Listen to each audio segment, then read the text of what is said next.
E aí, galera massa, beleza?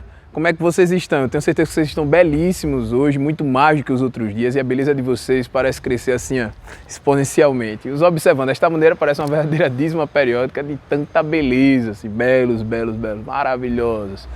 Gente, estou gravando aqui no lado de fora, ao ar livre. Tenho certeza que vocês estão com saudades da escola, esse pinheiro maravilhoso, esse verde extraordinário da nossa escola.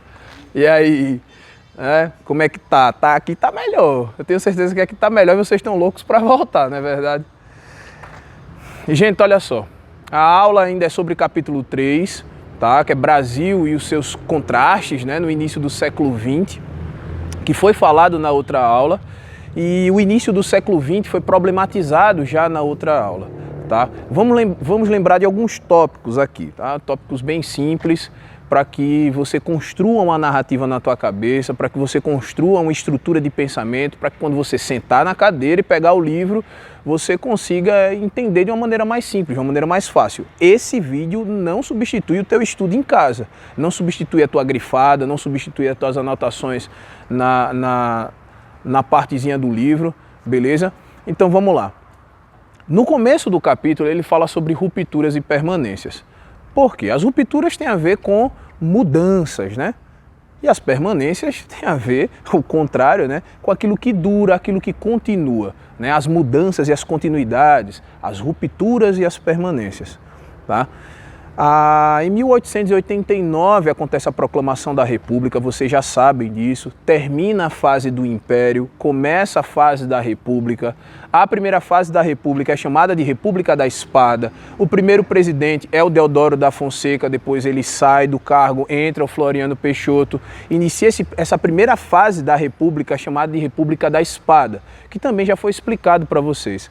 Esse período da República da Espada traz um despotismo muito grande, uma ditadura muito grande.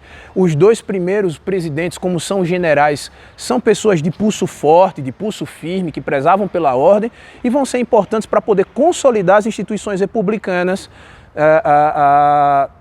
tendo em vista que o Brasil passou mais de 3 séculos sob o domínio de uma monarquia, né? Ou sendo colônia ou sendo um império. De que rupturas nós estamos falando? Essa é uma delas, né? Deixamos de ser império, passamos a ser república. Essa proclamação da república já mostra uma ruptura política, tá? A nossa bandeira vai mudar, os nossos símbolos vão ser alterados, o nosso hino nacional também ele é alterado, então nós temos essas rupturas, tá? Vivemos agora uma fase republicana, uma tentativa de separar Estado e governo, né? Dentro do império as coisas são tudo a mesma coisa. O Dom Pedro I é o Estado, o Dom Pedro II, desculpe, o Dom Pedro II é o Estado, o Dom Pedro II é o governo, né? Uma monarquia quase que de caráter absolutista por conta do poder moderador, mas durante o período republicano não. Você pode inclusive se casar no civil, se casar na igreja, né? São coisas separadas agora. Você tem a certidão de nascimento e você tem o batismo, são coisas separadas agora, o que antes era junto, porque você tinha a igreja muito atrelada ao Estado. Então tudo isso representa a ruptura, tá bom? E existem algumas permanências, tá? Apesar do Brasil ter, com a Lei Eusébio de Queiroz, Lei do Sexagenário, Lei do Ventre Livre, depois a Lei Áurea, todas as transformações do capitalismo que contribuíram para o processo de abolição da escravatura, o preconceito, o racismo, a discriminação, a desigualdade social, a desigualdade política, a desigualdade agrária, tudo isso são permanências. E não são permanências no início do século XX, não. São permanências até os dias de hoje, né? O Brasil nunca passou por uma reforma agrária. Isso é uma discussão extremamente longa, extremamente dura, extremamente complexa. E a gente sabe que isso ainda é uma permanência, infelizmente. Então vamos lá. A outra coisa que a gente precisa levar em consideração em termos de ruptura, né, não tão brusca quanto a proclamação da República, mas uma ruptura que vai acontecendo de maneira gradual, é a transformação da maneira em que o Brasil produz tudo que produz. No século XIX, que é marcado pela segunda fase da Revolução Industrial, pelo processo de modernização, pelo processo de urbanização, isso acaba chegando no Brasil. Vocês sabem que essa tecnologia vai chegando aqui no Brasil por conta do capital adquirido com as vendas de café na Europa, né? Ou seja, o ciclo do café, a Oeste Paulista, o Vale do Paraíba, a produção de café vai contribuir muito para que acumule-se capital aqui no Brasil e você comece a ter um investimento em transporte, um investimento em comunicação, um investimento no setor produtivo, e você começa então a ter um processo de modernização, industrialização e aos poucos de urbanização aqui no Brasil também, tá bom? Tá, fazendo as conexões que eu não acho que elas sejam simples, tá? E eu preciso que vocês prestem muita atenção nisso, porque isso facilita na hora de você estudar. Você precisa conectar muito bem o fato do Brasil estar se modernizando, de o Brasil estar amadurecendo enquanto um país de ordem econômica capitalista. Tá? Esse processo de modernização, esse processo de industrialização, ele está intimamente vinculado com a abolição da escravidão e com o processo de imigração. Tá? O Brasil, aos poucos, ele vai deixando de ter uma mão de obra escrava e começa a ter uma mão de obra livre. E boa parte dessa mão de obra livre ela é advindo do continente europeu, por diversos fatores. A Alemanha estava se unificando, a Itália estava se unificando, o continente europeu estava passando por uma grande quantidade de turbulências, uma grande quantidade de guerras, a desigualdade no continente europeu estava aumentando, a vida não estava boa, então as pessoas tendem a migrar, sair do continente europeu, vir para o Brasil, e esse fluxo migratório vai fazer com que aumente aqui no Brasil o número de pobres, tá? Você tem ex-escravos, deixa de ser escravo, mas continua sendo pobre, e você começa a ter a vinda de imigrantes de lá para cá, o que aumenta esse bolsão de pessoas pobres. Esse processo de substituição da mão de obra escrava para a mão de obra livre não foi acompanhada de iniciativas públicas, de agregação. Vamos usar a palavra de introduzir essas pessoas, esse ex-escravo, por exemplo, de agregar esse ex-escravo nesse novo modelo.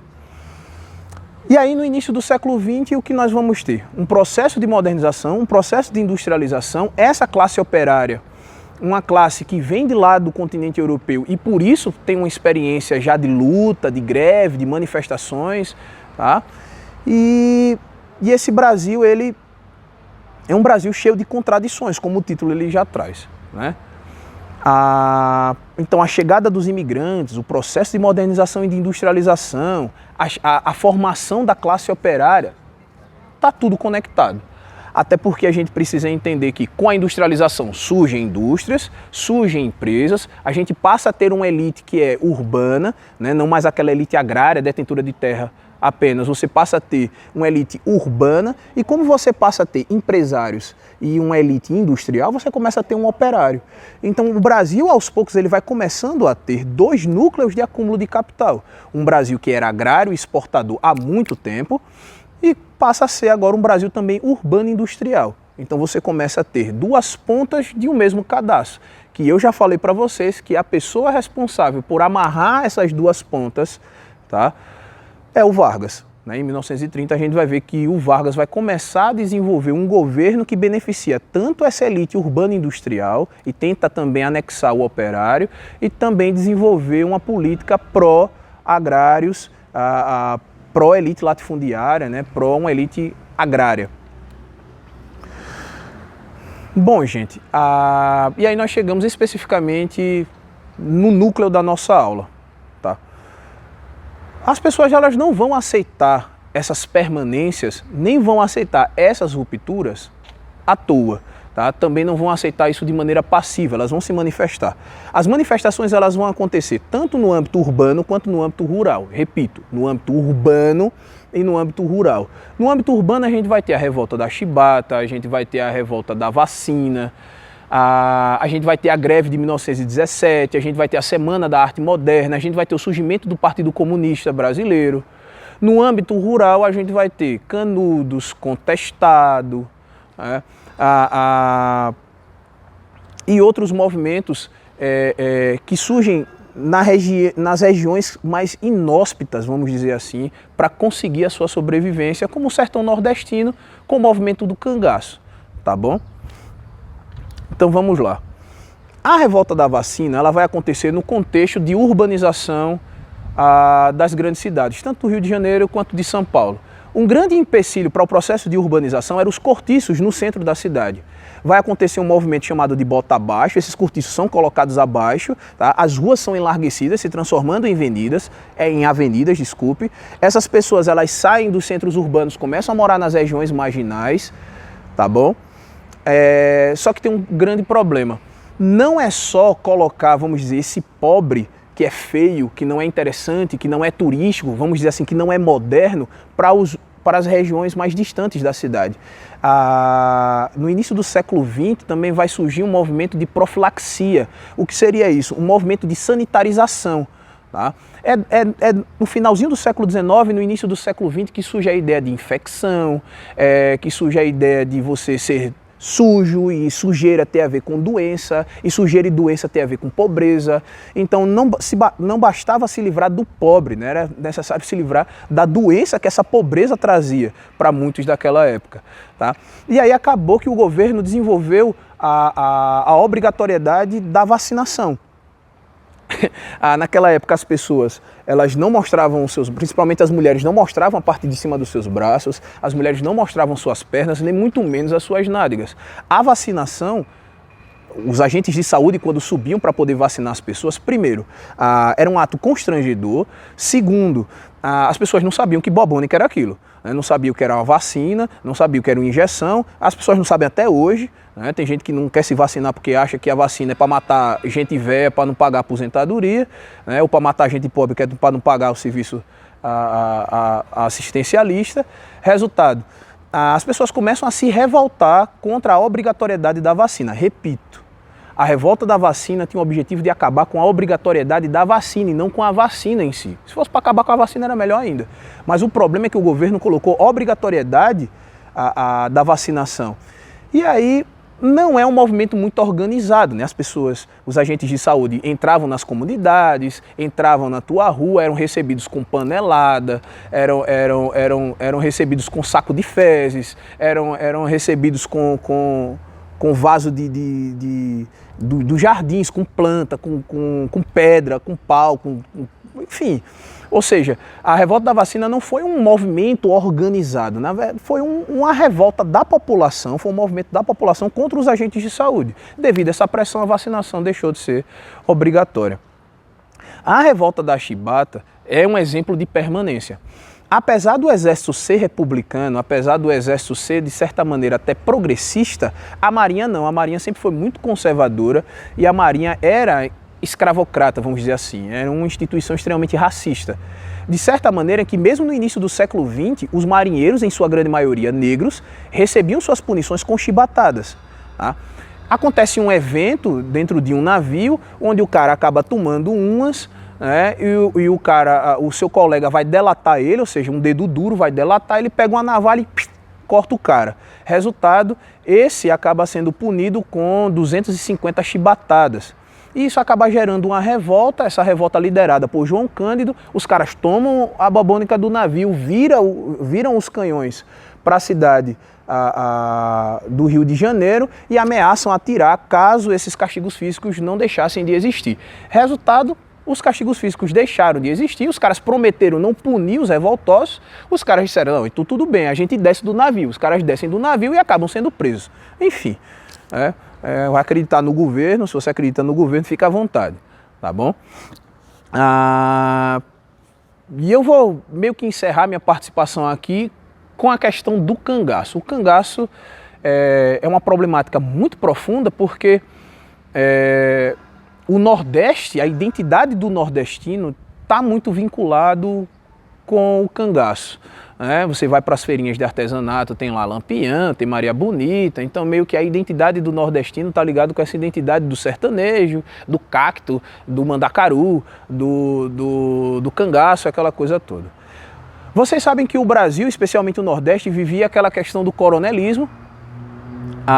Esses coronéis eram grandes latifundiários, ou seja, detentores de uma grande quantidade de terras e tinham seus jagunços, ou seja, homens que trabalhavam para esses homens e eles estavam armados.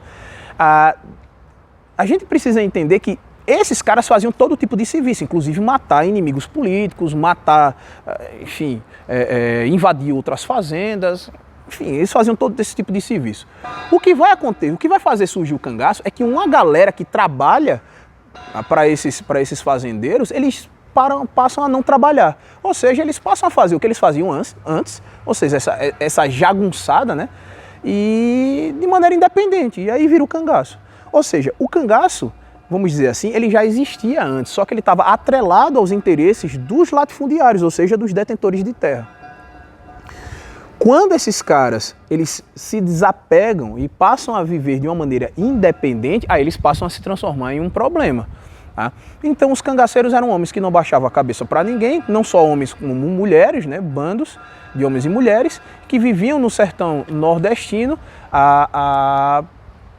fazendo o que alguns livros de história chamam de banditismo social. E aí já vai uma tarefinha para você, vai dar uma pesquisada sobre o banditismo social, vai dar uma aprofundada sobre o cangaço, tente estabelecer a relação do cangaço com a identidade nordestina. Eu estou te dando uma sugestão, não posso fazer nada, eu não estou na tua casa para fazer você estudar.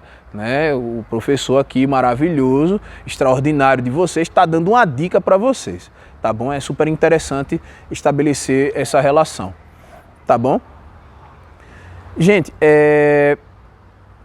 fora isso, eu peço encarecidamente que vocês deem uma atenção à Semana da Arte Moderna, que acontece em 1922, porque o professor de literatura ou a professora vai trabalhar isso com vocês, o professor de artes vai trabalhar isso com vocês, o professor de história trabalha isso com vocês, que sou eu, tá? Então a Semana de Arte Moderna é algo que é muito cobrado no 9º ano, é muito cobrado no ensino médio, é muito cobrado no Enem, é cobrado no pré-vestibular, ou seja, a Semana da Arte Moderna precisa ser estudado. Então você estude a contextualização da Semana da Arte Moderna, tá? Que é um manifesto artístico, né? Contrário à ordem existente,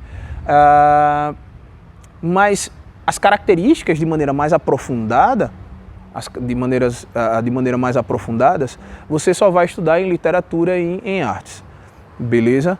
Bom, esse praticamente é o nosso assunto. Tá? Se eu tivesse na sala de aula, repito, a gente poderia aprofundar mais, eu usaria o quadro, passaria vídeo, enfim, era uma festa, todo mundo prestando atenção, todo mundo babando por conhecimento, né? Enfim, o cérebro explodindo de tanto estudo, né? Porque vocês são extremamente aplicados e eu tenho certeza que estão assistindo esse vídeo até o final e por isso estão ouvindo o que eu estou dizendo agora, tá bom? Mas infelizmente no vídeo só dá pra gente desenvolver algumas revisões, alguns resumos e que de certa forma contribuem para que a gente continue com essa conexão e para que você continue os seus estudos em casa, beleza? Pessoal, até a próxima, tchau, tchau.